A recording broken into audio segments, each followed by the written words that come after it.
ඔන්ටොපික් තුලින් අද අපි ආවිලා තියෙන්නේ මහනුවර දිස්ත්‍රික්කයේ සුන්දර ඕඩිස්පත්තුව ගම්මානයට. හේතුව තමයි ලංකාවේ එතෙක් මෙතෙක් ඉදිවෙන පළවෙනි තරු හතේ හෝටලය.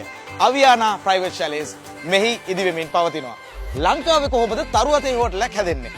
අද අපි ඔබට කියන්නම්. තරු හතේ හෝටල් ලෝකෙටම තියෙන්නේ 7යි. 8 වෙනි එක තමයි මේ හැදෙන්නේ. ඉතින් මේ ආඩම්බරය ලංකාවට ගේන ශ්‍රී ලාංකිකයා තමයි මෙහි නිර්මාණකරුවා ආචාර්ය තිසර හේවාවසම් මහත්මයා.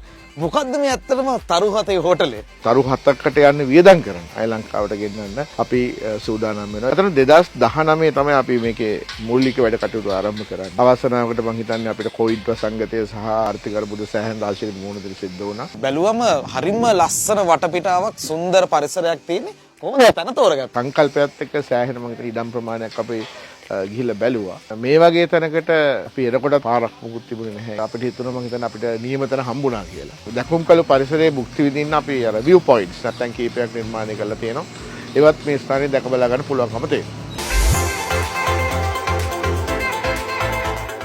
අම්මෝ මෙතනට ආවම මේ එක විදිහකට ටිකක් භයංකාර අත්දැකීමක් වගේ සෑහෙන ලොකු ප්‍රපාතයක් පේන්නේ.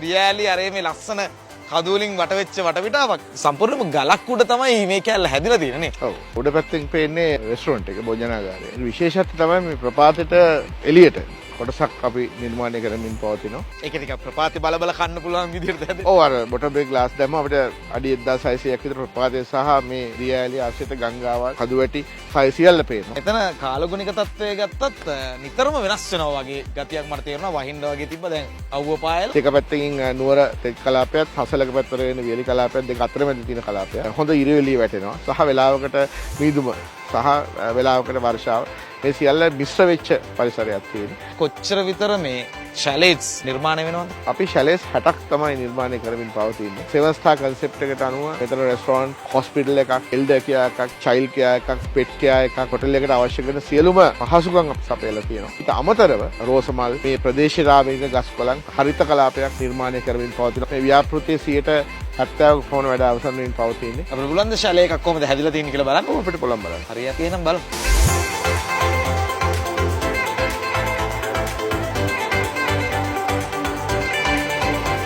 මේ ෂැලේ එක ඔබතුමාලා දෙන පහසුකම් මොනවද සාමාන්‍ය එකකට වඩා? සෙවන් ස්ටාර් සංකල්පය ඇතුලේ මේ හැම විලායකකම සුඛෝපභෝගී කාමර, එතකොට ඒ සියලුම නව තාක්ෂණ පහසුකම් සහ විල අධික සහ සුඛෝපභෝගී භාණ්ඩ අපි මෙහිදී වැඩි වශයෙන් භාවිතා කරනවා. මේ ස්ථානයේ ඉදි කරන්න කොච්චර විතර ආයෝජනයක් කරන්න වුණාද?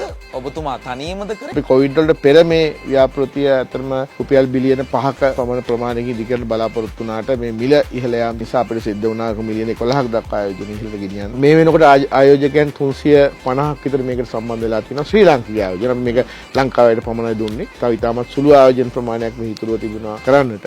සංචාරකයෙක් එනවා නම් එක් දිනකට කොච්චර විතර මුදලකටද මේ විලා එකක් අලෙවි කරන්නේ? $2500 $25000 දක්වා මුදලකට මේ ස්ථානයේ නවතන් ගැනීමට සංචාරයට පුළුවන්කම ලැබෙනවා. සංචාරකයෙක් එනවා නම් කොහොමද මේ ස්ථානයට එන්න පුළුවන් සහ මොනවද උන්ට ඇවිල්ලා කරන්න පුළුවන්ද? මේ ස්ථානයට එන්න පුළුවන් ප්‍රධාන ක්‍රම දෙකයි. දින එකක් අපි කියන්නේ බයි රෝඩ් එන්න පුළුවන්. එහෙම නැත්නම් අපිට පුළුවන් හෙලිකොප්ටර්ස් වලින් එන්න පුළුවන්. මේ අවස්ථා දෙකම අපි සැලසලා තියෙනවා. මේ ස්ථානයේ අපි මේ පරිසරය ආශ්‍රිත ක්‍රියාකාරකම් සෑහෙන ප්‍රමාණයක් ලෑස්ති කරලා තියෙනවා. කියන්නේ බංගි ජම්පින්, බටර්ෆ්ලයි වොචින්, රොක් ක්ලයිම්බින්, ස්කයි ඩයිවින්, ඒ වගේ ලංකාවේ මෙතෙක් කිසිම හෝටලයක කරන්න බැරි වුණ ස්පෝර්ට්ස් ඉවෙන්ට්ස් එකක් අපි සංවිධානය කරලා තියෙනවා. යම් කෙනෙක් ආයෝජනය කරන්න කැමැත්තෙන් ඉන්නවා නම් කොයි විදිහේ ආයෝජනයක්ද මෙතන කරන්න පුළුවන්? අතරම රුපියල් මිලියන 10 දක්වා ආයෝජන අවස්ථාවල අපි සල්සලා දුන්නා. කෙනෙකුට පුළුවන් මේකේ සම්පූර්ණ වෙලා එකක් ගන්න බැරුණොත් කොටසකට ආයෝජනය කරන්න. සාමාන්‍ය රුපියල් මිලියන 10ක ආයෝජනයක් කරන කෙනෙකුට අපිට පුළුවන්කම ලැබෙනවා මාසෙකට රුපියල් 1,67,000ක් වගේ හොඳ රිටර්න් එකක්.